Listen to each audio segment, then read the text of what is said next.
ఒక phone call, 3 గంటల video call, 32 లక్షల గల్లంతు.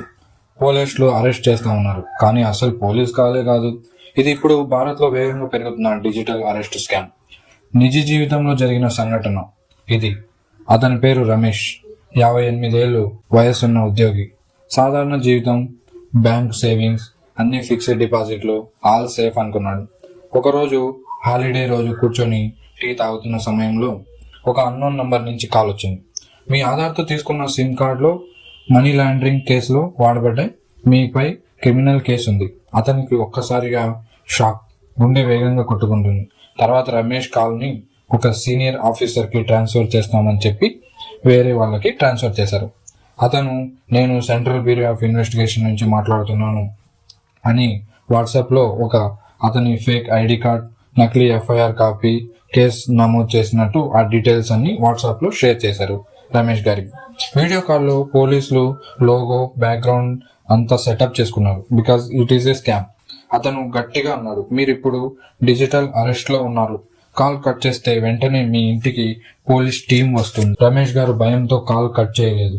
వాళ్ళు కాల్లో భయపెట్టారు, ఎవరికి చెప్పొద్దు, ఇది సీక్రెట్ ఇన్వెస్టిగేషన్, మీ ఫోన్ సర్వేలెన్స్ లో ఉంది, కోర్ట్ వారెంట్ సిద్ధంగా ఉంది, మీరు మీ హస్బెండ్ కానీ మీ పిల్లలకి ఎవరికి చెప్పకూడదని ఇన్స్ట్రక్ట్ చేశారు. అతన్ని ఇలా 3 గంటల పాటు వీడియో కాల్లో ఉంచారు. మీరు నిర్దోషి అయితే మీ బ్యాంకులోని మనీని గవర్నమెంట్ అకౌంట్కి ఇమీడియట్ గా ట్రాన్స్ఫర్ చేయండి, 24 గంటల్లో తిరిగి వస్తుంది మీ అకౌంట్లోకి అని చెప్పి నమ్మించారు. అతను రిజర్వ్ బ్యాంక్ ఆఫ్ ఇండియా అని చెప్పి నమ్మించారు.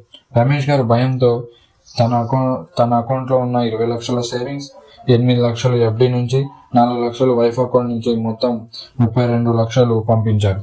డబ్బు వెళ్ళిన 5 నిమిషాలు call cut, number switch off, WhatsApp account కూడా డిలీట్ అయిపోయింది.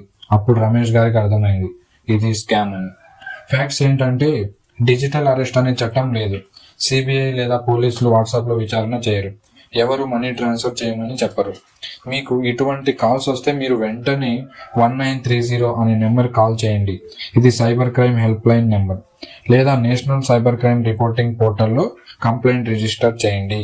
వెంటనే మీ బ్యాంకుకు ఇన్ఫర్మేషన్ కూడా ఇవ్వండి. మీరు భయపడ్డ క్షణం వాళ్ళు గెలుస్తారు, మీరు కాల్ కట్ చేసిన క్షణం మీరు గెలుస్తారు. ఈ వీడియోని మీ ఫ్యామిలీలో, ముఖ్యంగా పెద్దవాళ్ళకి షేర్ చేయండి. ఒక షేర్ ఒక జీవితాన్ని కాపాడచ్చు. Thank you friends.